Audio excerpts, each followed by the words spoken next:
Hello नमस्कार दोस्तों, मैं पंकज जोशी आप सभी का उत्कृष्ट एकेडमी के ऑनलाइन यूट्यूब सेशन पर बहुत बहुत स्वागत करता हूं और उम्मीद है आप सभी लोग घरों में स्वस्थ होंगे, मस्त होंगे और अपनी पढ़ाई पर भी विशेष रूप से ध्यान दे रहे होंगे, क्योंकि दोस्तों जल्द ही अब आगामी जो परीक्षाएं हैं वो होने वाली है, जो भी है आपकी, क्योंकि जुलाई, अगस्त, सितंबर इन 3 माहों में से किसी भी माह में आपकी परीक्षाएं शुरू हो सकती है। तो ऐसे में आप अपनी जो है रफ्तार को बढ़ा दीजिए। बाकी हम तो आपके साथ है ही, रोजाना आपके लिए इंपॉर्टेंट क्वेश्चन लेके आ रहे हैं। इसी क्रम में आज भी हम लोग दोस्तों, आज देख लीजिए 2 जून हो गया है, 2021 पर पहुंच चुके हैं और उत्तराखंड महत्वपूर्ण प्रश्न भाग 21 में हम लोग प्रवेश कर चुके हैं। आज जो ये भाग 21 है, इस भाग 21 का सबसे पहला जो क्वेश्चन है, जो सबसे पहला हमारा प्रश्न है वो आज का, ट्रेल को कुमाऊं का स्थायी कमिश्नर कब बनाया गया। सबसे पहला क्वेश्चन है और मोस्ट इंपोर्टेंट है कि ट्रेल को कुमाऊं का स्थायी पूछा है दोस्तों कि स्थायी कमिश्नर इसे कब बनाया गया। ऑप्शन है आपके पास 1 जुलाई सन 1815, 1 अप्रैल सन 1816, 1 जुलाई 1816 या फिर इनमें से कोई नहीं। आपको इसका जवाब देना है कि इनमें से कौन सा है कि भाई ट्रेल को यहां पर स्थायी रूप से कब कमिश्नर के रूप में नियुक्त किया गया था। तो आप लोग कमेंट बॉक्स में इसका जवाब देते रहें। बहुत अच्छा क्वेश्चन है, इसमें आपकी गड़बड़ी बिल्कुल भी नहीं होनी चाहिए। तो चलिए हम भी दोस्तों इसको जानते हैं, थोड़ा सा आप लोग समझ लीजिएगा। ट्रेल से जुड़ा हुआ कुछ यहाँ पर सिस्टम है। अगर हम लोग यहाँ पर बात करें उत्तराखंड की, तो सबसे पहला जो कमिश्नर यहाँ पर नियुक्त हुए थे वो ईवी गार्डनर जी बने थे। समझ गए आप, 3 मई को, वो 3 मई 1815 को ईवी गार्डनर जी कमिश्नर बने, जब गोरखे और अंग्रेजों के बीच जो है निर्णय हो चुका था कि गोरखे अब यहाँ से छोड़कर चले जाएंगे। तो फिर 3 मई को कुछ चीजें याद रखिएगा, जैसे आपको याद रखनी है 27 अप्रैल की एक जो संधि थी मालेगांव वाली, ये जो संधि रही 27 अप्रैल 1815 को, इस संधि के तहत अमर सिंह थापा ने ये घोषणा कर दी थी कि हम पूरा उत्तराखंड छोड़ने वाले हैं और फिर यहाँ से अपना सिस्टम वो लेकर चले जाने लगे नेपाल। तो इसी क्रम में फिर इसके बाद जो है 3 मई को जो है 1815 को यहाँ के कमिश्नर कौन बने, ईवी गार्डनर जी बने। तो कमिश्नर ईवी गार्डनर जी को बनाया गया। इसके बाद ईवी गार्डनर जी यहाँ का सिस्टम देखने लगे, प्रशासन का पुनर्गठन करने लगे। तो इसी क्रम में इनको आवश्यकता हुई कि मुझे एक जो है सहायक असिस्टेंट कमिश्नर की जरूरत है, वरना इतना बड़ा क्षेत्र में नहीं देख सकता हूँ। तो दोस्तों इसी क्रम में आपको याद रखना है कि 8 जुलाई सन 1815 को जो ट्रेल थे जिन पर हम लोग बात कर रहे हैं, उनको इनका सहायक कमिश्नर बनाकर भेजा गया था, यानी कि असिस्टेंट कमिश्नर। इसके पश्चात दोस्तों फिर तिथि आती है अप्रैल 2016 की, अप्रैल 2016 कह रहा हूं, 1816 को। अब इस तिथि को जो यहाँ के ईवी गार्डनर जी थे, ईवी गार्डनर को अब नेपाल भेज दिया गया। नेपाल का राजनीतिक जो है उन्हें बनाया जाता है और उन्हें नेपाल भेज दिया जाता है। ऐसे में फिर ईवी गार्डनर के द्वारा ही सुझाव दिया गया कि मेरे स्थान पर अभी अस्थायी या फिर कार्यवाहक रूप में अगर किसी को यहाँ का कमिश्नर बनाना है तो ट्रेल को बनाइए। तो फिर इसी तिथि को अप्रैल 1816 को ही देखो वो चले गए नेपाल और इसी तिथि को ट्रेल को क्या बना दिया गया, कार्यवाहक। याद रखिएगा यहाँ पर ये कार्यवाहक रूप से बने थे कमिश्नर, जबकि उन्हें स्थायी रूप से कब बनाया गया, तो ये तिथि आपको याद रखनी है 1 अगस्त सन 1816 को ये स्थायी रूप से कार्यवाहक कमिश्नर बने थे। तो इनमें से कोई नहीं है, आपको याद रखना है 1 अगस्त सन 1816 को ये स्थायी रूप से यहाँ के कार्यवाहक कमिश्नर बने। बाकी तो ट्रेल के बारे में बहुत सारी चीजें हैं दोस्तों। तो चलिए ये आप समझ गए होंगे। इसका अगला क्वेश्चन देखते हैं, आज के सीरीज का दूसरा क्वेश्चन देख लीजिए आप, खिलती कलिया योजना। ये जो खिलती कलिया योजना है ये किससे संबंधित है, सॉरी, खिलती कलिया योजना की शुरुआत कब की गई, खिलती कलिया योजना की शुरुआत कब की गई। ऑप्शन ए है 2015, 2018, 2019 या फिर 2011। इस तरह के क्वेश्चन भी पूछे जा रहे हैं। अच्छा, आप लोग कमेंट बॉक्स में अपने जवाब लगातार दोस्तों देते रहें और साथ ही साथ वीडियो को शेयर करना बिल्कुल ना भूलें। आप लोग जो भी जुड़ रहे हैं तो सबसे पहला काम एक ही कर दिया करो, वीडियो को शेयर कर दिया करो और लाइक जरूर कर दिया करो। आजकल आप लोग जुड़ते तो हैं ठीक ठाक, लेकिन आप लोग लाइक नहीं करते हैं, तो लाइक भी कर दिया करो यार, इतनी रिक्वेस्ट रहती है। तो इंपॉर्टेंट क्वेश्चन है, खिलती कलिया योजना की शुरुआत कब की गई। तो इसका जो सही जवाब, जो आप लोग 2015 सही दे रहे हैं कमेंट में, उनका जवाब बिल्कुल सही है। इसका 2015 है और 2015 में दोस्तों ये जो बालिकाएं थी, 6 साल से कम आयु की बालिकाएं, उनको कुपोषण से मुक्त करना था, उसके लिए ये योजना चली थी। आगे बढ़ते हैं तीसरे क्वेश्चन की ओर। तीसरा क्वेश्चन है हमारे पास, हाँ जी, इस तरह के क्वेश्चन तो बिल्कुल बनते हैं और ये जो मैं आपसे पूछ रहा हूं ये तो बहुत ही इंपॉर्टेंट है, चंद्र कुंवर बरतवाल से संबंधित असंगत है। इनके बारे में आपको जितना पढ़ना होगा उतना पढ़ लीजिए दोस्तों, ये बहुत इंपॉर्टेंट है। चंद्र कुंवर बरतवाल जी, इन्होंने बहुत कम समय में, लगभग 28-29 साल तक ये जीवित रहे और इतने कम समय में इन्होंने बहुत बड़ी ख्याति प्राप्त की थी, तो इनके बारे में पढ़ना चाहिए। यहाँ पर दोस्तों इनसे संबंधित देखो, जन्म की बात करें तो इनका जन्म 20 अगस्त सन 1919 को हुआ था। इनका वास्तविक नाम कुंवर सिंह बरतवाल था। इनकी रचना काफल पाकू थी। उपयुक्त सभी, इनमें से एक गलत छांटना था कि कोई गलत है या फिर सारे के सारे सही है, तो ये आपको बताना है दोस्तों। तो अगर हम लोग पहले की बात करें, इनका जन्म 20 अगस्त 1919 को, ये बिल्कुल सही है। आप लोग जानते हैं 20 अगस्त 1919 को इनका जन्म जो है मालकोट में हुआ था और ये जगह पड़ती है दोस्तों रुद्रप्रयाग में, तो यहाँ पर ये जन्मे थे। इसके अलावा दूसरा आप यहाँ पर देखिए, वास्तविक नाम कुंवर सिंह बरतवाल, ये बिल्कुल सही है। इनका वास्तविक नाम कुंवर सिंह बरतवाल था। रचना काफल पाकू, ये तो इनका सर्वश्रेष्ठ गीत भी था दोस्तों, काफल पाकू, समझ गए आप। उपयुक्त सभी, इसका मतलब ये सारे के सारे सही है, ऐसे में आपको ये याद रखना। बाकी इनकी जो दोस्तों मृत्यु है, अगर आप मृत्यु देखेंगे तो इनकी डेथ जो है 14 सितंबर सन 1947 को हो गई थी, है ना, तो ये तिथि भी याद रखनी चाहिए। आगे बढ़ते हैं चौथे क्वेश्चन की ओर। चौथा प्रश्न है आज के सीरीज का, निम्न में असंगत को छांटिए। यहां पर भी आपको एक गलत छांटना है। देखो, इस तरह के क्वेश्चन मैं बार बार आपके लिए लाता हूं ताकि आपके बहुत सारे क्वेश्चन कवर हो जाए। इनको नोट करना चाहिए और मेरे साथ थोड़ा सा अगर ध्यान लगाकर देखोगे तो रट भी लोगे आप। पहला देखो, मॉस गार्डन भीमताल में है। Park of the great arc Dehradun में है। हर्बल गार्डन मून की रेती में है। इसके अलावा पतंजलि फूड एवं हर्बल पार्क हरिद्वार में। इनमें से एक गलत है, उसको आपको छांटना है और जो लोग इस पर अपना जवाब दे रहे हैं वो बिल्कुल सही है, क्योंकि मॉस गार्डन यहां पर नहीं है। मॉस गार्डन में पहले भी आपको पढ़ा चुका हूं। मॉस गार्डन कहां पर है दोस्तों? मॉस गार्डन है खुरपाताल में, तो याद रखिएगा ये खुरपाताल में बनाया गया है मॉस गार्डन। बाकी सारे के सारे सही हैं। अगला क्वेश्चन देखिए, आज का 5वां प्रश्न है हमारे पास। 5वां प्रश्न है, बागनाथ देवता की पूजा, है ना, ये जनजाति से है। बागनाथ देवता की पूजा किस जनजाति में की जाती है? बागनाथ देवता की पूजा किस जनजाति में की जाती है? भोटिया, बोक्सा, थारू, राजी। इनमें से फटाफट से आप लोग कमेंट बॉक्स में अपना जवाब देते रहे और वीडियो को भाई शेयर करते रहे।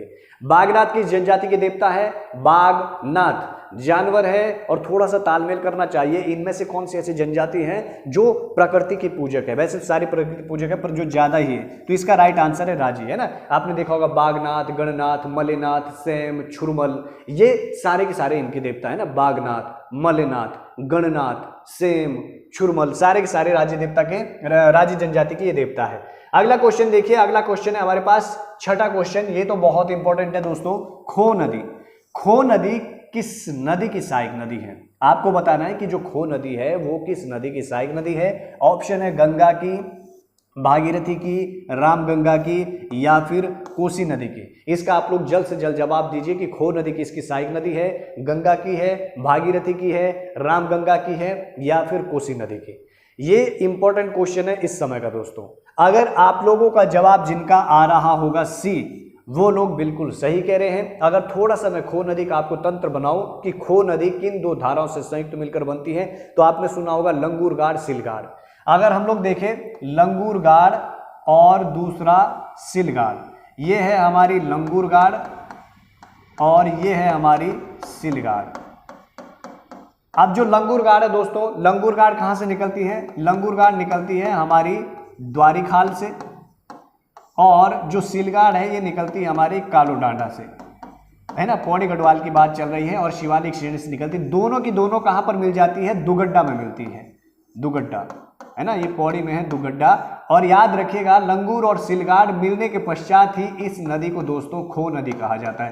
पहली चीज याद रखिएगा, जब आगे बढ़ती है तो इसी के तट पर बसा हुआ है, इसी खो नदी के तट पर हमारा कोटद्वार शहर भी, तो दुगड्डा में मिलती है और कोटद्वार भी इसी के नदी के तट पर है।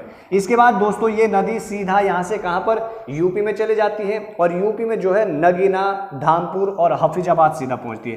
कहाँ पर? सबसे पहले नगीना पहुंचती है, नगीना के बाद ये आगे धामपुर में पहुंचती है, धामपुर, और धामपुर के बाद इसका अंतिम स्टेशन है हफीजाबाद, हफीजाबाद। और हफीजाबाद में दोस्तों एक नदी आती है रामगंगा नदी, इस रामगंगा नदी की ये सहायक नदी है। तो रामगंगा नदी में मिल जाती है कहां पर, हफीजाबाद में। तो किसकी सहायक नदी थी, ये सहायक नदी थी रामगंगा नदी की। तो याद रखिएगा दोस्तों, इंपॉर्टेंट तंत्र था, पश्चिमी रामगंगा की बात हो रही है।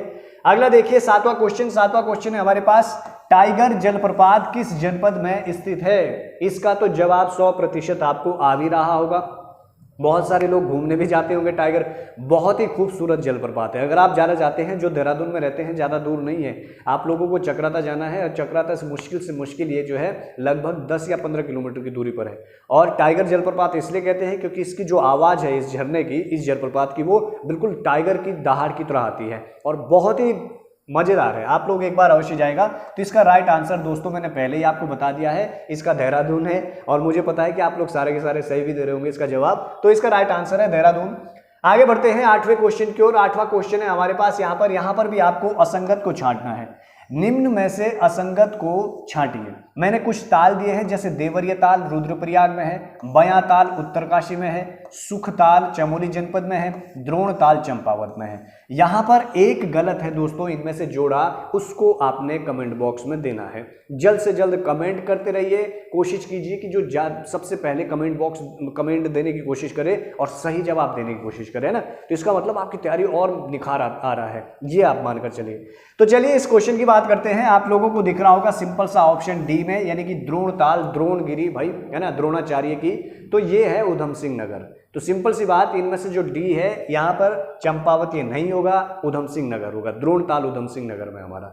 इसके अलावा आगे बढ़े अगर 9वें क्वेश्चन की ओर, तो 9वां क्वेश्चन हमारे पास इंतजार कर रहा है। यहाँ पर चंद राजवंश की गद्दी पर 2 बार बैठने वाला राजा कौन था।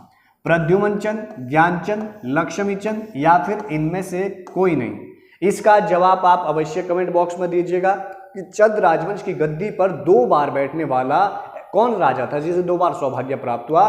तो इसका जो जवाब दे रहे होंगे इनमें से कोई नहीं, और साथ में जो लिख रहे होंगे मोहनचंद जी, उनका बिल्कुल सही जवाब होगा मोहनचंद। ये चंद राजवंश से जुड़ा हुआ तो नहीं था, इसका वास्तविक नाम मोहन सिंह रौतेला जी थे, लेकिन इन्होंने गद्दी को प्राप्त की दीपचंद के समय। इन्होंने जो है श्रृंगार मंजरी, दीपचंद और हर्षदेव के जो पिता थे शिवदत्त, इनको सबकी हत्या करके इसने गद्दी को प्राप्त की। एक बार तो उस समय गद्दी प्राप्त की, फिर दोबारा से, क्योंकि अब हर्षदेव जोशी भी वहां पर था, तो दोबारा से फिर इसने गद्दी को प्राप्त की। ऐसे में 2 बार दोस्तों यही गद्दी पर बैठा था चंद राजवंश। तो याद रखिएगा मोहनचंद।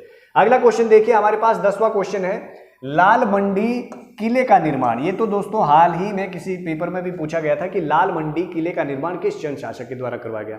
और सिंपल सा क्वेश्चन है, भीष्मचंद, ज्ञानचंद, लक्ष्मीचंद, बालो कल्याण चंद। इसका जवाब भी स्पीड में दीजिए, और इसमें गलती बिल्कुल भी नहीं होनी चाहिए आपकी। लाल मंडी पूछा है, पेपर में भी आ चुका है, और उम्मीद करता हूं आप लोगों ने इसको अच्छे से पढ़ा भी होगा। लाल मंडी किले का निर्माण, अगर आप लोग में से जो जवाब दे रहा होगा बालो कल्याण चंद है ना, ये भीष्मचंद के ही पुत्र थे बालो कल्याण चंद, इनके द्वारा ही संभवतः 1563 में इस किले का निर्माण माना जाता है लाल मंडी का। और इसी लाल मंडी को बाद में दोस्तों आपको पता है अंग्रेजों ने फिर इस किले को फोर्ट मायरा के नाम से कर दिया था। तो इसी को फोर्ट मायरा भी कहते हैं, इसी को लाल मंडी के नाम से, लाल किले के नाम से बनवाया था। आगे बढ़ते हैं अगले क्वेश्चन की ओर। अगला क्वेश्चन है हमारे पास यहाँ पर 11वां क्वेश्चन है, और निम्न में विधानसभा सीटों से संबंधित एक असंगत है। यहाँ पर मैंने कुछ विधानसभा सीटें दी हैं, और उन्हीं विधानसभा सीटों में से आपको जोड़ों में से गलत बताना है। पहला ऑप्शन दिख रहा होगा आपको, हरिद्वार 11 विधानसभा सीटें, अल्मोड़ा 6 विधानसभा सीटें, चंपावत 3, चमोली 3। इनमें से जो गलत लग रहा है उसका जवाब कमेंट बॉक्स में देते रहिएगा। और इसका जो लोग ज्यादातर जवाब दे रहे हैं सी चंपावत, वो बिल्कुल सही जा रहे हैं, क्योंकि चंपावत में सिर्फ 2 विधानसभा सीटें हैं, बाकी सारी की सारी सही है। अगर आप लोग चंपावत की बात करें तो एक खुद चंपावत है और दूसरी दोस्तों लोहाघाट है। तो 2 सीटें हैं यहाँ पर, बाकी सारी सही है। 11 यहाँ पर है, अल्मोड़ा में 6 है, और 3 चमोली जनपद में है। आगे बढ़ते हैं अगले क्वेश्चन की ओर, 12वें क्वेश्चन की ओर। 12वां क्वेश्चन देख लीजिए हमारे पास, उत्तराखंड के राजकीय वाद्य यंत्र ढोल कब घोषित किया गया। यानी कि जो ढोल है यहाँ पर वाद्य यंत्र है ये राज्य के, इसे कब घोषित किया गया। 2017, 2011, 2016, 2015। इसका आप लोग जवाब अवश्य दीजिएगा कि 2015 में किया गया, 2016 में किया गया, या 2011 में इसको किया गया था। तो दोस्तों इसमें आपको ऑप्शन डी दिख रहा है 2015। तो 2015 में ढोल को राज्य के वाद्य यंत्र दोस्तों घोषित किया गया था। इसके अलावा आपको जो है अगला क्वेश्चन देखिए, छोटा कश्मीर किसे कहा जाता है? छोटा कश्मीर किसे कहा जाता है? कौसानी, बागेश्वर, पिथौरागढ़, कोटद्वार। और इसका जवाब आप लोग बिल्कुल भी गलत नहीं देंगे। ये तो बहुत ही सिंपल सा मैंने क्वेश्चन लाया है, लेकिन आप लोग अपना जवाब कमेंट बॉक्स में स्पीड के साथ देते रहे। छोटा कश्मीर किसे कहा जाता है? तो आप सभी को पता है दोस्तों, छोटा कश्मीर का यहाँ पर सी उत्तर है। छोटा कश्मीर पिथौरागढ़ को कहा जाता है। अगर हम लोग बात करें यहाँ पर दोस्तों इसकी कौसानी की, तो कौसानी को आपको पता ही है, स्विट्जरलैंड के नाम से, भारत का स्विट्जरलैंड इसे कहते हैं।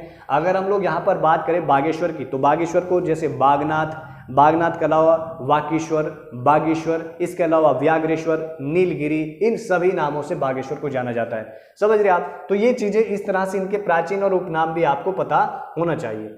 अगला क्वेश्चन देखिए, हमारे पास 14वां क्वेश्चन है और 14वां क्वेश्चन देख लीजिए कि पौड़ी से उत्तर प्रदेश के कुल कितने जिले सीमा बनाते हैं? 1, 2, 4, 3। इसका जवाब सोच विचार कर दीजिए कि पौड़ी जनपद से उत्तर प्रदेश के कुल कितने जिले सीमा बनाते हैं। जिनको नहीं आता है वो आइए, यहाँ पर मैं थोड़ा सा आपको एक नक्शे के माध्यम से दिखा देता हूँ कि कितने जिले पौड़ी के उत्तर प्रदेश से सीमा बनाते हैं। देखिए, ये हमारा अगर बात करें देहरादून है, ये हरिद्वार है, और ये उत्तरकाशी है दोस्तों, ये पिथौरागढ़ होगा,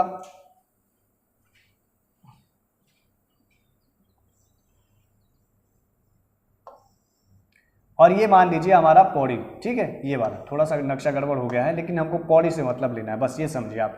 अगर आप लोग यहां पर देखें तो मैं पहले भी आपको समझा चुका हूं लगभग कितने जनपद लगते हैं यहां से। ये देख लीजिए, ये जो आपको दिख रहा है ये वाला क्षेत्र है सहारनपुर, जो देहरादून से लगता है। ये वाला क्षेत्र है मुजफ्फरनगर, जो हरिद्वार से लगता है। और ये वाला क्षेत्र है बिजनौर दोस्तों। अगर आप लोग देख रहे होंगे ये बॉर्डर है पौड़ी गढ़वाल का, यहाँ से लेकर यहाँ तक, तो पौड़ी गढ़वाल से सिर्फ और सिर्फ बिजनौर बॉर्डर बना रहा है। तो एकमात्र जिला याद रखिएगा, पौड़ी गढ़वाल से बिजनौर बॉर्डर बनाता है। आगे बढ़ते हैं, आज का आखिरी क्वेश्चन है हमारे पास 15वां क्वेश्चन, कि राज्य की सबसे बड़ी जो व्यापारिक मंडी है वो कहां पर स्थित है? हल्द्वानी में है, देहरादून में है, चंपावत में है, बागेश्वर में है। राज्य की सबसे बड़ी व्यापारिक मंडी कहां पर स्थित है? आपके सामने ऑप्शन मैंने पीछे दिए, हल्द्वानी, देहरादून, चंपावत, बागेश्वर, इनमें से। और उम्मीद करता हूं आप सभी को ये जवाब आता होगा, इतना ज़्यादा कठिन ये नहीं है। जो लोग यहाँ पर इस समय जवाब दे रहे हैं हल्द्वानी, क्योंकि हल्द्वानी में ही सबसे बड़ी हमारी व्यापारिक मंडी मानी जाती है, तो राज्य की सबसे बड़ी व्यापारिक मंडी हल्द्वानी में।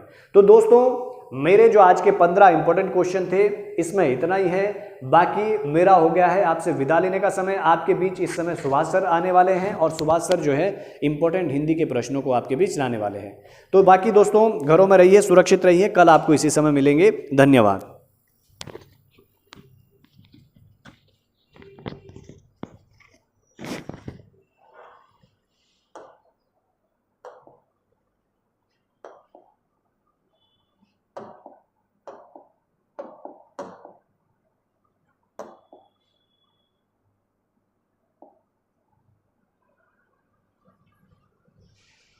हाँ जी, गुड मॉर्निंग, सुप्रभात, आप सभी को गुड मॉर्निंग। आप सभी लोग स्वस्थ होंगे, ऐसे आशा करते हैं हम लोग। बिल्कुल होंगे, और सभी ने वैक्सीन भी लगा ली होगी, हालांकि वैक्सीन मिल नहीं रही है। बिल्कुल दोस्तों, आज हम फिर उपस्थित हैं महत्वपूर्ण 15 क्वेश्चन लेकर। आपको क्या करना है, मैं रोज़ वही बोलता हूँ, आपको क्या करना है, सबसे पहले वीडियो को लाइक कीजिए, शेयर कीजिए, और दोस्तों क्वेश्चन के साथ में लगातार आप कमेंट भी कीजिए, ताकि क्वेश्चन के साथ में आप लोग जुड़े रहें और सतर्क रहें। दोस्तों, हमारी सीरीज का ये 18वीं सीरीज है हिंदी की। इससे पहले की दोस्तों यदि आपने सीरीज नहीं देखी है तो आप प्लेलिस्ट में जाकर वहाँ पर live UK and Hindi class करके एक प्लेलिस्ट बनाई गई है दोस्तों। आप उस प्लेलिस्ट में जाकर इन सारे के सारे क्वेश्चन का आनंद ले सकते हैं, और उनको दोस्तों जरूर देखिएगा, क्योंकि वो बहुत ही महत्वपूर्ण साबित होने वाले हैं आगामी परीक्षाओं के लिए। दोस्तों, आज की महत्वपूर्ण सीरीज का देखिए 15 क्वेश्चन में पहला क्वेश्चन है, देखिए प्रश्न नंबर 1 है, निम्नलिखित में से आगत उपसर्ग से बना हुआ शब्द नहीं है। उपसर्ग और प्रत्यय दोस्तों आपके सिलेबस में शामिल हैं, आपको इनको ध्यान से पढ़ना है। देखिए पूछा गया है कि निम्नलिखित में दोस्तों किस में आगत उपसर्ग से, किस शब्द में दोस्तों आगत उपसर्ग नहीं जुड़ा हुआ है। देखिए शब्द है आपके पास बदबू, अधमरा, लाइलाज और नापसंद। तो दोस्तों इसका सही आंसर क्या है, आप लोग कमेंट करें। इसका सही आंसर दोस्तों हमारा क्या होगा, ऑप्शन बी अधमरा। बदबू, देखिए बदबू किस प्रकार से बना हुआ है, देखिए बद धन बू, ये बद हलंत नहीं होगा, बद धन बू। और यहाँ देखिए लाइलाज दोस्तों कैसे बना है, ला धन इलाज। और दोस्तों ये देखिए नापसंद बना है, ना धन पसंद से। यानी इनमें दोस्तों बद, ला और ना उपसर्ग जुड़े हुए हैं। और दोस्तों ये हमारे आगत उपसर्ग हैं, अरबी और फारसी के उपसर्ग हैं। और ये देखिए अधमरा में देखिए दोस्तों ये बना है अध धन मरा। और दोस्तों हमारा जो ये अध है ये हमारा तद्भव उपसर्ग है।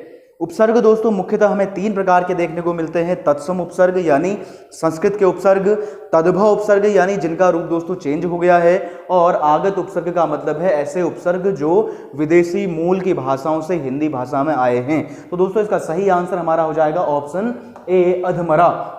दूसरा क्वेश्चन देखिए, पर्यायवाची आपको सभी मेन जितनी पर्यायवाची शब्द हैं दोस्तों आपको बिल्कुल याद करने हैं, उनके बिना बिल्कुल भी काम नहीं चलेगा। देखिए क्वेश्चन नंबर 2 देखिए, अभ्र, वारिवर्त और तोयद किसके पर्यायवाची शब्द हैं? बहुत ही इजी क्वेश्चन है ये। आपको ये बताना है अभ्र, वारिवर्त और तोयद किसके पर्यायवाची शब्द हैं। ऑप्शन है दोस्तों आपके पास जल, सागर, बादल या इनमें से कोई नहीं। इसका सही उत्तर है दोस्तों ऑप्शन बी, बादल। ये बादल के पर्यायवाची हैं। और बादल के पर्यायवाची दोस्तों जब हम जल में दौ जोड़ते हैं, जल के पर्यायवाची में दौ जोड़ते हैं तो दोस्तों हमें बादल के पर्यायवाची मिलते हैं। तो आप पानी के पर्यायवाची बिल्कुल याद कर लें, यदि उनमें आप दौ जोड़ेंगे बाद में तो आपको बादल के पर्यायवाची मिलेंगे। अगला देखिए तीसरा क्वेश्चन, निकटता भाववाचक संज्ञा किस प्रकार, निकटता भाववाचक संज्ञा शब्द का निर्माण किससे हुआ है? बहुत ही बढ़िया क्वेश्चन है। ऑप्शन है आपके पास संज्ञा से, अवयव से, विशेषण से या इनमें से कोई नहीं। आपको दोस्तों ये बताना है कि जो निकटता भाववाचक संज्ञा शब्द है ये कैसे बना है। ये संज्ञा से बना है, अव्यय या अविकारी शब्दों से बना है, विशेषण से बना है या इनमें से कोई नहीं। तो दोस्तों इसका सही आंसर आप कमेंट करें क्या होगा। इसका सही उत्तर दोस्तों क्या होगा, हमारा बी हो जाएगा, अवयव से। अब दोस्तों देखिए ये कैसे बना है, ये कैसे बना है देखिए, ये बना है निकट में ता प्रत्यय लगाकर। तो दोस्तों जिन भी शब्दों में आपको ता और त्व प्रत्यय देखने को मिलेंगे ये हमारे भाववाचक संज्ञा शब्द बन जाते हैं। अब देखिए निकट में ता प्रत्यय लगाकर बना है तो हमें ये पता करना है कि ये निकट क्या है। अब निकट क्या है, संज्ञा तो है नहीं, विशेषण है नहीं, तो हमारा दोस्तों निकट क्या है, अवयव शब्द है या अविकारी शब्द है। या तो दोस्तों ये हमारा क्रिया विशेषण हो सकता है या हमारा ये संबंध बोधक अवयव शब्द हो सकता है। तो हमारा विकल्प सही क्या हो जाएगा, ऑप्शन बी, अवयव से। अगला देखिए चौथा क्वेश्चन, ये भी आपके सिलेबस में है दोस्तों, लिंग वाला पार्ट, लिंग, वचन, काल, कारक आप सभी को याद करने हैं। देखिए चौथा क्वेश्चन पूछा क्या गया है कि निम्नलिखित में से कौन सा पुल्लिंग शब्द नहीं है, यानी कौन सा स्त्रीलिंग है, आपको ये पूछा गया है। तो पहले दिमाग में आपके ये आना चाहिए कि आपको पूछा क्या गया है।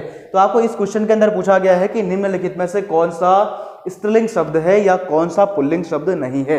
विकल्प देखिए, वारिज, अनुज, दनुज और पिपासा। आप देखिए दोस्तों वारिज का मतलब क्या होता है, कमल, बिल्कुल पुल्लिंग शब्द है। अनुज का मतलब होता है दोस्तों छोटा भाई, और छोटा भाई है तो बिल्कुल पुल्लिंग शब्द होगा।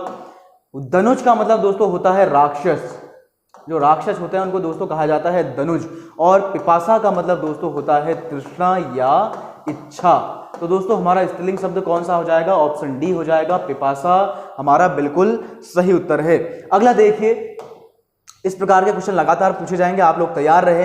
पांचवा क्वेश्चन देखिए दोस्तों, बेईमानों से बचकर रहना चाहिए वाक्य में रेखांकित पद है। ऑप्शन रेखांकित क्या है आपका, देखिए बेईमानों। आपको पूछा गया है जो बेईमानों है ये इसमें रेखांकित पद क्या है, यानी बेईमानों चीज क्या है, संज्ञा है, विशेषण है, अव्यय है या इनमें से कोई नहीं। बहुत ही बढ़िया क्वेश्चन है, आपको इस प्रकार के क्वेश्चन देखने को मिल जाएंगे एग्जाम में। अब देखिए दोस्तों सबसे पहले हम बात करते हैं बेईमान क्या है। बेईमान क्या है, बेईमान एक प्रकार का दोस्तों क्या है, विशेषण शब्द है। आप इसको कैसे प्रयोग करते हैं, बेईमान व्यक्ति, बेईमान फला, बेईमान कुछ, मतलब बेईमान हमेशा संज्ञा शब्द के आगे आकर किसी की विशेषता बताने के लिए प्रयोग में लाया जाता है। यदि दोस्तों हम बेईमानी की बात करें, बेईमानी, तो दोस्तों बेईमानी क्या है, बेईमानी हमारा भाववाचक संज्ञा शब्द है। ये भाव बन जाता है, जब बेईमानी होगा तो दोस्तों हमारा क्या होगा, भाव होगा। आप इसको महसूस कर सकते हैं, इसको देख नहीं सकते हैं। लेकिन बेईमान क्या है? बेईमान एक प्रकार का विशेषण शब्द है, लेकिन यहां पर कौन सा शब्द प्रयोग किया गया है? बेईमानों। अब देखिए दोस्तों, विशेषण शब्द है और पीछे क्या है? विशेष्य कोई भी नहीं है। विशेषण शब्द दोस्तों हमेशा विशेष्य के साथ ही आता है। जैसे आपको पका आम, देखिए मैं एक चीज बता रहा हूं, देखिए पका आम है मान लीजिए, अब इसके अंदर विशेषण क्या है? पका है, तो पका किसकी विशेषता बता रहा है? आम की बता रहा है, तो ये हमारा क्या है? विशेष्य है, ये विशेषण है। अब यहां पे देखिए, यहां पे विशेषण तो आया है लेकिन पीछे दोस्तों विशेष्य नहीं है। तो इस प्रकार की कंडीशन जब भी आपको दिखाई दे कि विशेषण का प्रयोग बहुवचन के तौर पर किया जाए और पीछे दोस्तों विशेष्य हो ही ना, तो इस कंडीशन में दोस्तों ये विशेषण क्या हो जाता है? हमारा संज्ञा शब्द हो जाता है। तो हमारा विकल्प ए सही हो जाएगा, क्योंकि इसके पीछे दोस्तों कुछ ना कुछ होगा, बेईमानों या बेईमान व्यक्तियों या कुछ ना कुछ तो होगा पीछे, बेईमान आदमियों, बेईमान पुरुषों, बेईमान स्त्रियों, कुछ ना कुछ तो पीछे विशेष शब्द जरूर होगा, लेकिन यहां पर है नहीं। तो जब भी विशेषण शब्द अकेले आ जाए, बहुवचन में हो जाए और उसके पीछे विशेष न हो, तो ऐसी कंडीशन में दोस्तों वो विशेषण न होके हमारा संज्ञा शब्द हो जाएगा। तो विकल्प हमारा ए बिल्कुल सही हो जाएगा। अगला क्वेश्चन देखिए, छठा क्वेश्चन आपको पूछा गया है कि कुशासन में संधि कौन सी है? दीर्घ संधि, व्यंजन संधि, यण संधि या विसर्ग संधि? आप लोग जल्दी कमेंट करें, इसका आंसर बताइए क्या होगा। कुशासन में कौन सी संधि होगी? दीर्घ, व्यंजन, यण या विसर्ग संधि? तो दोस्तों इसका हमारा सही विकल्प हो जाएगा, सही आंसर है ऑप्शन ए, दीर्घ संधि। यह कैसे बनेगा दोस्तों? ये टूटेगा कुश धन आसन करके, और ओ प्लस आ बराबर, देखिए ओ धन आ बराबर दोस्तों दीर्घ संधि के हिसाब से आ हो जाएगा और ये बन जाएगा कुशासन। तो इसमें हमारा विकल्प सही कौन सा है? ऑप्शन ए, दीर्घ संधि। अगला देखिए सातवां क्वेश्चन, वह आते ही सो गया वाक्य में रेखांकित क्रिया का प्रकार बताइए। वह आते ही सो गया, मोस्ट इंपोर्टेंट है दोस्तों, वह आते ही सो गया। इस वाक्य को एक प्रकार से और लिखा जा सकता है, वह आकर सो गया, वह आकर सो गया। तो आपको दोस्तों यदि इस प्रकार से वाक्य पूछा जाए कि वह आकर सो गया और आ को अंडरलाइन कर दिया जाए, पूछा जाए कि आ क्या चीज है, तो आ क्या है? पूर्वकालिक क्रिया है। जब भी इस प्रकार के, ये देखिए पहली क्रिया, फिर बीच में कर जुड़ा हुआ है, उसके बाद दूसरी क्रिया है मुख्य क्रिया, तो जब भी आपको इस प्रकार की चीजें दिखाई दे कि वह आकर सो गया, वह खाकर सो गया, तो ऐसे में दोस्तों जो पहली क्रिया होती है ये हमेशा पूर्वकालिक क्रिया होती है, यानी मुख्य क्रिया से पहले घटने वाली क्रिया पूर्वकालिक क्रिया। लेकिन यहां पे देखिए वह आते ही सो गया। अब आपको क्या पता चल रहा है? ही से क्या होता है? ही का मतलब है कि इनके बीच में दोस्तों समय का अंतर नहीं है, वह जैसे ही आया वैसे ही सो गया। तो यहां पे ही का प्रयोग किया गया है, इसका मतलब है ये पूर्वकालिक क्रिया तो है, लेकिन दोस्तों इसमें और इस क्रिया में ज्यादा समय का अंतर नहीं है। तो ऐसे मामले में दोस्तों क्रिया को कहा जाता है तात्कालिक क्रिया। तो हमारी आती किस प्रकार की क्रिया है? हमारी तात्कालिक क्रिया है, क्योंकि इसमें इस क्रिया और मुख्य क्रिया के बीच में दोस्तों समय का अंतर नहीं है। ये पूर्वकालिक क्रिया थोड़ा पहले घटी होगी, लेकिन समय का बिल्कुल भी अंतर नहीं है, कम अंतर है, तो दोस्तों इसे कहा जाता है तात्कालिक क्रिया। तो हमारा विकल्प सही हो जाएगा ऑप्शन ए, तात्कालिक क्रिया। जब ये वाक्य इस प्रकार से हो, वह आकर सो गया, तो कर से जुड़ा हुआ है, तो दोस्तों हमारा क्या हो जाएगा? पूर्वकालिक क्रिया सही हो जाएगा। आठवां क्वेश्चन देखिए, बहुत ही बढ़िया क्वेश्चन है। लड़का बारिश में नहा रहा है, वाक्य अर्थ की दृष्टि से किस प्रकार का वाक्य है? दोस्तों आप सभी को पता होगा अर्थ की दृष्टि से वाक्यों के हमारे 8 प्रकार होते हैं। इन सभी को दोस्तों आप लोग याद कर लें और इनकी परिभाषा भी याद कर लीजिए, इसके एग्जाम्पल भी आप लोग तैयार कर लें। अब देखिए आपको बताना है कि लड़का बारिश में नहा रहा है, वाक्य अर्थ की दृष्टि से किस प्रकार का है? दोस्तों विकल्प है कथनात्मक, विधिवाचक, संकेतवाचक या इनमें से कोई नहीं। विकल्प आप सभी लोग आंसर दीजिए, इसका क्या होगा? दोस्तों इसका सही विकल्प हमारा क्या होगा? ऑप्शन ए होगा, कथनात्मक वाक्य। मोस्ट इंपोर्टेंट है दोस्तों, जो विधानवाचक वाक्य हैं, विधानवाचक वाक्यों को ही दोस्तों क्या कहा जाता है? कथनात्मक वाक्य कहा जाता है। और विधानवाचक वाक्यों का एक नाम और है सकारात्मक वाक्य। तो इसका सही उत्तर दोस्तों हमारा क्या हो जाएगा? कथनात्मक वाक्य या विधानवाचक हो तो भी सही है, सकारात्मक वाक्य हो तो भी सही है। विधिवाचक नहीं होगा दोस्तों, इसमें आज्ञा का हमें भाव दिखाई देता है और संकेतवाचक में हमें शर्त दिखाई देती है, तो इस प्रकार की चीजें इसके अंदर नहीं है। तो हमारा विकल्प सही हो जाएगा ऑप्शन ए, कथनात्मक वाक्य। नवा क्वेश्चन देखिए दोस्तों, बहुत ही बढ़िया क्वेश्चन है, कारक चिन्ह से संबंधित है। देखिए, मां ने पुत्र को सुला दिया है वाक्य में वाच्य है। आपको यह बताना है कि इस वाक्य के अंदर दोस्तों वाच्य कौन सा है, और बहुत ही इजी है। आपको यदि एक शब्द आपने एक पकड़ लिया होगा तो आप इसको आराम से बता देंगे। यहां देखिए दोस्तों, इसमें मां के साथ में, कर्ता के साथ में ने कारक चिन्ह का प्रयोग हुआ है, और जहां भी दोस्तों कर्ता के साथ में ने कारक चिन्ह का प्रयोग हो जाए वहां पर सदैव कर्ता की प्रधानता दिखाई देती है वाक्य के अंदर। तो इसमें दोस्तों कौन सा हो जाएगा, हमारा ऑप्शन ए सही हो जाएगा, कर्तृवाच्य बिल्कुल सही है।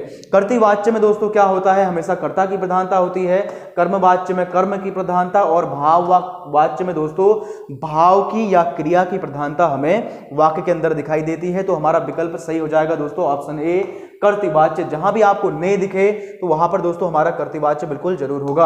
अगला देखिए, मेघमय आसमान से उतर रही संध्या सुंदर परी सी धीरे धीरे पंक्तियों में अलंकार है। बहुत ही इंपॉर्टेंट अलंकार है दोस्तों, ये पंक्तियां हैं। देखिए, मेघमय आसमान से उतर रही संध्या सुंदर परी सी धीरे धीरे पंक्तियों में अलंकार आपको पूछा गया है। विकल्प है दोस्तों आपके पास यमक, मानवीकरण, रूपक, या ऑप्शन डी दोस्तों अनुप्रास अलंकार। आप जल्दी जल्दी कमेंट करें इसका क्या आंसर होगा। और दोस्तों मुझे ये भी बताइए कि ये पंक्तियां किसकी हैं। ये बहुत इंपॉर्टेंट पंक्तियां हैं, इसके जो कवि हैं दोस्तों वो आपके सिलेबस में भी शामिल हैं, तो आप मुझे कमेंट करके ये भी बताइए कि ये किसकी पंक्तियां हैं। देखिए, इसका सही उत्तर दोस्तों हमारा क्या होगा, ऑप्शन बी, मानवीकरण अलंकार। यहां पे दोस्तों यदि इसके अर्थ की बात करें, देखिए अर्थ क्या कहना चाह रहा है, मेघमय यानी बादल युक्त आसमान से नीचे उतर रही है संध्या सुंदर परिसी। तो दोस्तों इन पंक्तियों का अर्थ क्या है कि मेघमय आसमान है, और जो हमारी संध्या है, संध्या यानी दोस्तों जब दिन ढल रहा होता है और पूरी तरह से रात भी नहीं होती है, तो उनके बीच के दोस्तों संक्रमण काल को हम संध्या कहते हैं। जिस टाइम में दोस्तों पूजा पाठ करना बहुत ही शुभ माना जाता है, तो उस काल को दोस्तों कहा जाता है संध्या काल।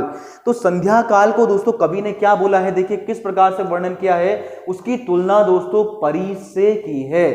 परी से, संध्या की तुलना दोस्तों किससे की है, परी से, और कहा है कि मेघमय आसमान यानी बादल युक्त आसमान से धीरे धीरे नीचे उतर रही है संध्या परी सी।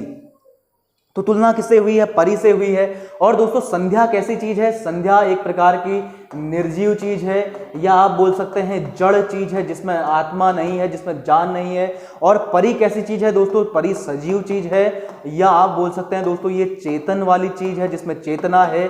तो जब भी आपको इस प्रकार की चीज दिखाई दे, जब भी निर्जीव या जड़ वस्तुओं में सजीव या चेतन वस्तुओं का दोस्तों आरोपण दिखाई दे, तो वहां पर दोस्तों सदैव क्या होता है, मानवीकरण अलंकार होता है। यहां पर संध्या को दोस्तों परी जैसा दिखाया गया है और उसमें सजीव चीजों का आरोपण किया गया है, तो हमारा ऑप्शन बी सही हो जाएगा, मानवीकरण अलंकार। दोस्तों ये पंक्तियां किसकी हैं, ये भी आप लोग कमेंट करें जरूर। अगला देखिए 11वां क्वेश्चन, बहुत ही बढ़िया क्वेश्चन है, किंतु परंतु लेकिन किस प्रकार के समुच्चय बोधक अवयव शब्द हैं। ये समुच्चय बोधक अवयव शब्द तो हैं, लेकिन किस प्रकार के हैं ये आपको दोस्तों कमेंट करना है। ऑप्शन है विरोधवाचक, परिमाणवाचक, संयोजक और विभाजक। आप जल्दी जल्दी कमेंट करें, इसका आंसर बताइए कि इसका आंसर क्या होगा। किंतु परंतु लेकिन किस प्रकार के समुच्चय बोधक अवयव शब्द हैं। तो दोस्तों हमारा इसका सही उत्तर क्या हो जाएगा, ऑप्शन ए, विरोधवाचक। इन समुच्चय बोधक अवयव शब्दों का प्रयोग दोस्तों तभी किया जाता है जब पहले वाक्य का विरोध दूसरे में दिखाना हो। जैसे देखिए, राम ने बहुत परिश्रम किया, इस वाक्य को देखिए, राम ने बहुत परिश्रम किया परंतु वह अनुत्तीर्ण हो गया। इस वाक्य को देखिए, राम ने बहुत परिश्रम किया परंतु वह अनुत्तीर्ण हो गया। अब देखिए दोस्तों, यहां पर हमने परंतु समुच्चय बोधक का इस्तेमाल किया है, लेकिन क्यों किया है, पहले वाले वाक्य का विरोध दूसरे में दर्शाने के लिए। आप कभी भी इस वाक्य को ऐसे नहीं बोलेंगे, राम ने बहुत परिश्रम किया परंतु वह उत्तीर्ण हो गया। ये तो कोई बात ही नहीं हुई, इस प्रकार से तो यूज होगा नहीं है। तो कब किया जाता है? जब हमको पहले वाले का विरोध दर्शाना हो। राम ने बहुत परिश्रम किया परंतु वह अनुत्तीर्ण हो गया। ये विरोध दर्शा रहा है, देखिए पीछे वाला वाक्य आगे का विरोध दर्शा रहा है, उसके अपोजिट बात कर रहा है। तो इस प्रकार से जब भी किंतु परंतु लेकिन का प्रयोग किया जाता है तो क्या होता है? पहले वाली बात का विरोध दूसरे वाले वाक्य में दर्शाया जाता है।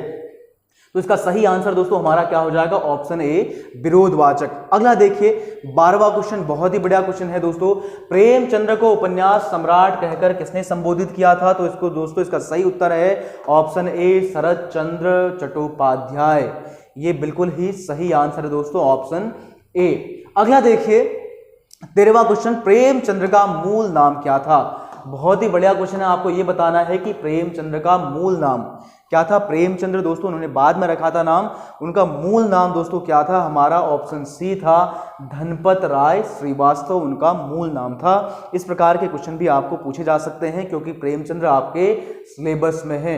बाकी दोस्तों इनका जीवन परिचय आप भली भांति पढ़ लें कि इनका जन्म कब हुआ था, इनकी मृत्यु कब हुई थी, इनका जन्म स्थान क्या था। यदि दोस्तों इनके जन्म की बात करें तो इनका जन्म हुआ था दोस्तों 31 जुलाई 1880 को और इनकी मृत्यु हुई थी दोस्तों 8 अक्टूबर 1936 को।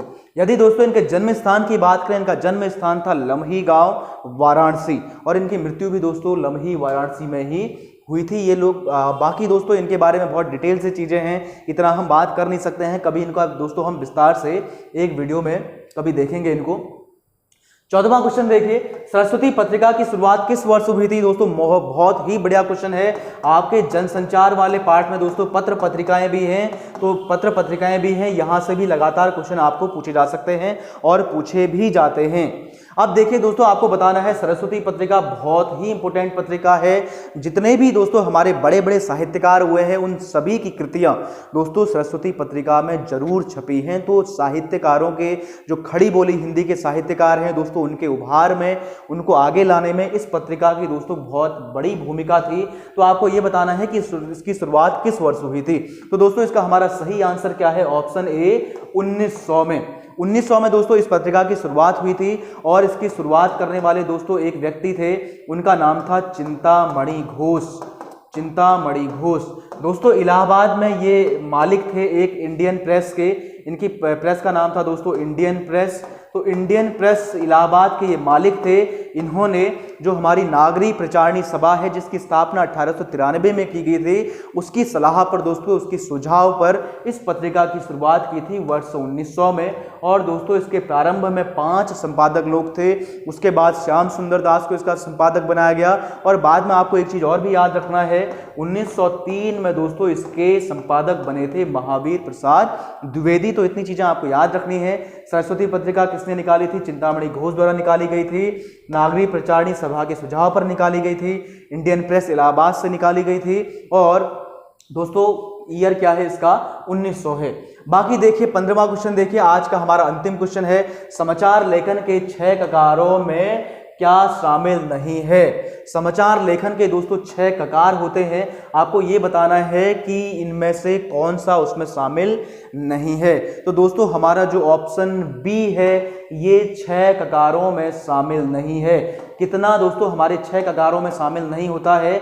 अब दोस्तों आपका काम है कि आप कमेंट करके ये बताइए कि ये 6 ककार कौन से हैं जो समाचार लेखन के लिए महत्वपूर्ण माने जाते हैं। दोस्तों ये ऐसे शब्द हैं जिनकी शुरुआत क से होती है और 6 चीजें हैं जिनको समाचार के अंदर होना ही होना चाहिए, जो समाचार लेखन के बहुत जरूरी तत्व हैं। तो ये 6 ककार दोस्तों कौन से हैं आप लोग कमेंट कीजिए। और दोस्तों आप लोग एक चीज़ ये भी कीजिए, यदि आप लोग हमारी क्विज को लगातार पूरा देखते हैं तो आप अपना स्कोर भी हमें कमेंट करें, ताकि दोस्तों आपका भी उत्साहवर्धन हो और हमें भी पता चल सके कि आपकी तैयारी किस स्तर की है। आप लोग जितने भी क्वेश्चन सही कर रहे हैं उत्तराखंड और हिंदी में से, अपने स्कोर को भी दोस्तों आप लोग कमेंट करें, जिससे आपका भी सही मूल्यांकन होगा और दोस्तों हमें भी आपकी तैयारी का एक स्तर पता चलेगा। हम उस तरीके से फिर आपके लिए काम करना शुरू करेंगे। तो दोस्तों आज के महत्वपूर्ण प्रश्नों की सीरीज में इतना ही है। बाकी आपको फिर मिलेंगे कल 9 से 10 बजे के बीच में।